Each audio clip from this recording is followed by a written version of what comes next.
সংবিধানের মধ্য দিয়ে বহু দলীয় গণতন্ত্র বাংলাদেশে প্রতিষ্ঠা করা অসম্ভব। একটি শান্তির রাষ্ট্র যদি আমরা প্রতিষ্ঠা করতে চাই, তাহলে প্রথমে আমাদেরকে যে বিষয়ের সুরাহা এবং সমাধান করতে হবে সেটা হলো ৭২ সালের মুজিববাদী সংবিধান। আজকে আমাদের মধ্যে কথা উঠছে যে বহুদলীয় গণতন্ত্রের মধ্য দিয়ে আগামীর বাংলাদেশের যে ভবিষ্যৎ রূপরেখা, সেই ভবিষ্যৎ রূপরেখার মধ্যে যেতে হবে। সেখানে আমরা স্পষ্টত বলতে চাই, একদলীয় কোনো সংবিধানের অধীনে বহুদলীয় কোনো গণতন্ত্রের বিকাশ বাংলাদেশে অসম্ভব। বাংলাদেশেও যে অপরাপর রাজনৈতিক দলগুলো রয়েছেন, আপনাদের প্রজ্ঞা, আপনাদের রাজনৈতিক লড়াই, আপনাদের দীর্ঘ ত্যাগ তিতিক্ষাকে আমরা সম্মান করি, কিন্তু সেই সম্মানের জায়গাটা যদি মর্যাদাকর আসনে আপনারা প্রতিষ্ঠিত হতে চান, তাহলে ৭২-এর একদলীয় যে গণতন্ত্রের যে যাত্রা, বাকশালের যে যাত্রা, বাংলাদেশের গত ৫৩ বছরে বাংলাদেশের সকল প্রতিষ্ঠানগুলোকে ধ্বংস করে দেওয়া হয়েছে। বাংলাদেশের মাটি মানুষের এই অস্তিত্বকে বিলীন করে আমাদের ট্যাক্সের টাকাগুলোকে বিদেশে পাঠিয়ে দেওয়া হয়েছে। আমাদের এই প্রিয় মাতৃভূমিকে নিয়ে বিদেশি যে শক্তিগুলো গত ৫৩ বছরে খেলাধুলা করেছে, আমরা যদি সেগুলো প্রতিহত করতে চাই, তাহলে আমাদের একটি বহুদলীয় সংবিধান প্রয়োজন। এই বহুদলীয় সংবিধান যে রচিত হবে বাংলাদেশে, সেটা এই ২৪-এর যারা বাঘ এবং ভাগিনী রয়েছে, তাদের হাত ধরে সেই নতুন যাত্রা এবং সূর্যোদয় উদিত হবে। আমরা আমাদের প্রাইভেট বিশ্ববিদ্যালয়ের যারা সহযোদ্ধা রয়েছেন, পাবলিক বিশ্ববিদ্যালয়ের যারা সহযোদ্ধা রয়েছেন, আমাদের পাহাড়ের যারা সহযোদ্ধা রয়েছেন, আমাদের সমতলের যারা সহযোদ্ধা রয়েছেন, সবাই আসুন আমরা ঐক্যবদ্ধ হই। মুজিববাদী সংবিধান, একদলীয় সংবিধান থেকে বের হয়ে আমরা বহুদলীয় সংবিধান রচনার দিকে আমরা অগ্রসর হই।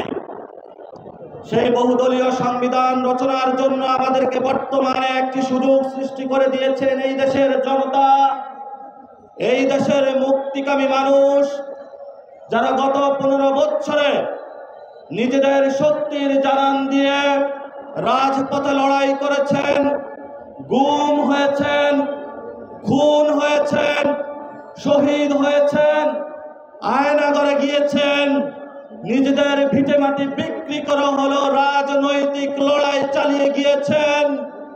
সেই সকল ত্যাগ তিতিক্ষার জন্য, আগামীর বাংলাদেশের সংকট সমাধানের জন্য আমাদেরকে সকলকে ঐক্যবদ্ধ করে গণপরিষদ নির্বাচনের দিকে আমাদেরকে যেতে হবে। যেই গণপরিষদ নির্বাচনের মধ্যে বাংলাদেশের ২৪-এর গণ অভ্যুত্থানে যে শ্রমিকরা শহীদ হয়েছেন, সেই শ্রমিকদের কথা থাকতে হবে। যেই গণপরিষদে যে সংবিধান তৈরি হবে, সেই সংবিধানে যারা আমাদেরকে কোলে পিঠে মানুষ করেছেন, যারা আমাদেরকে ১০ মাস ১০ দিন গর্ভে ধারণ করে এই পৃথিবীতে আলোর চোখে দেখিয়েছেন, আমাদের মা এবং বোনেদের অধিকারের প্রশ্নগুলো লিপিবদ্ধ থাকতে হবে। সেই গণপরিষদে আমরা এমন একটি সংবিধান চাই, যেই সংবিধানে আমাদেরকে আর কোন রাষ্ট্রের কাছে গোলামীর জিঞ্জির পরিধান করতে হবে না। আমরা গণপরিষদের মধ্য দিয়ে এমন একটি সংবিধান চাই, যেই সংবিধানের মধ্য দিয়ে আর কোন ফ্যাসিস্ট শক্তি বাংলাদেশে মাথা উঁচু করে দাঁড়াতে পারবে না। আমরা এমন একটি গণপরিষদের মধ্য দিয়ে সংবিধান চাই, যেই সংবিধানের মধ্য দিয়ে গত ৫৩ বছরে বাংলাদেশের যেই সকল রাষ্ট্রীয় পলিটিক্যাল যে ইনস্টিটিউশনগুলো রয়েছে, যেগুলোকে চিরতরে ধ্বংসের জন্য পায়তারা করা হয়েছিল, সেগুলোকে নতুন করে আমরা একটি জাস্টিস, এবং ইনসাফের ভিত্তিতে সমাজ বিনির্মাণের দিকে আমরা যাত্রাতে সবাই ঐক্যবদ্ধভাবে সামিল হতে পারবো। প্রিয় সহযোদ্ধাবৃন্দ, আমি আমার কথা আজকের এই বক্তব্য আপনাদের কাছে স্পেসিফিক সামারাইজ করে বলতে চাই। এক দলীয় সংবিধানের ৭২-এর সংবিধানের মধ্য দিয়ে বহু দলীয় গণতন্ত্র বাংলাদেশে প্রতিষ্ঠা করা অসম্ভব এবং এ বিষয়ে বাংলাদেশের যে বিএনপি রয়েছেন, অপরাপর যে রাজনৈতিক দলগুলো রয়েছেন, বহু দলীয় গণতন্ত্রের প্রবক্তা এক দলীয় সংবিধানে কখনোই হতে পারে না। আমাদেরকে বহু দলীয় একটি সংবিধান জনগণের সামনে দিতে হবে, যেই সংবিধান গণপরিষদ নির্বাচনের মধ্য দিয়ে এই ২৪-এ যে সুযোগ এসেছে, সেই সুযোগের মধ্য দিয়ে আমাদের কাজে লাগাতে হবে। তাদের পরিণতি শেখ হাসিনার প্রতি লক্ষ্য রাখার জন্য তাদের